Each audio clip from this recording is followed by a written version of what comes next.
Back like we never left. What is good, everybody? Today's video? Oh, they abandoned you. You already know how I get down. I don't like to waste time and I'm ready to get into it. So let's do that right now. In real time, during the relationship or marriage, right when you needed them the most. When they began withholding intimacy from you, when they wouldn't be transparent and communicate with you and instead decided to act like a fucking toddler who didn't get a toy from the store, when they began pulling away and ignoring you, giving you the silent treatment and conveniently always acting like you were bothersome to them. That's some interesting shit too, ain't it? To be in a relationship with someone who treats you like you're an inconvenience in their life, like they are literally so exhausted from having you around as if the efforts you made to make a day special, to plan an event, go above and beyond for their raggedy ass was mid? You want to talk about being alone while simultaneously being in a relationship? And narcissists have this weird ass way of making us feel bad for it too, don't they? As if what we're doing just ain't enough. Our explanation, the ways that we love, the safety we try to insulate them into, and we go for it too. Know why? Because we have been conditioned to read and respond based on their reactions, their anger, their feelings and emotions. Nothing about that shit sounds authentic, peaceful, or safe, does it? Being in a relationship with an emotional vampire sure enough will reveal just how damaged our nervous system really is. And speaking of your nervous system, you felt in your spirit this wasn't the place to be. You felt they were pulling some shady shit behind your back. At those stories about being with their friends, going to clear their head, the coworker they supposedly hated yet always seemed to speak about, the extra phone found in the car you never knew anything about, the text apps that they had on their phone, the secrets these motherfuckers keep. That not only was something off, that you were unhappy. And that fucking matters, doesn't it? To be in a place where your vulnerabilities aren't used against you, where you have a partner that protects your insecurities, speaks life into you, and creates a soft landing spot when you're going through it. And that was never what you had in your ex. What you had was someone who abandoned every promise they ever made to you. The moment they realized that you were all in,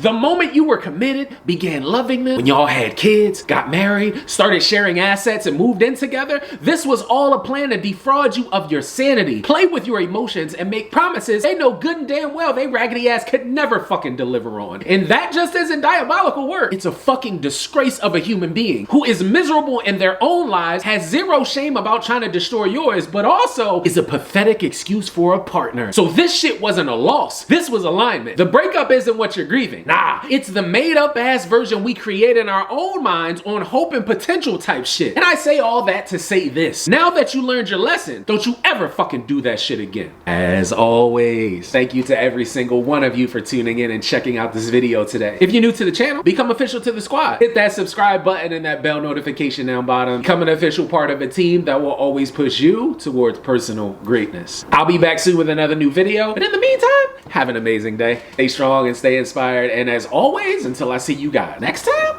peace.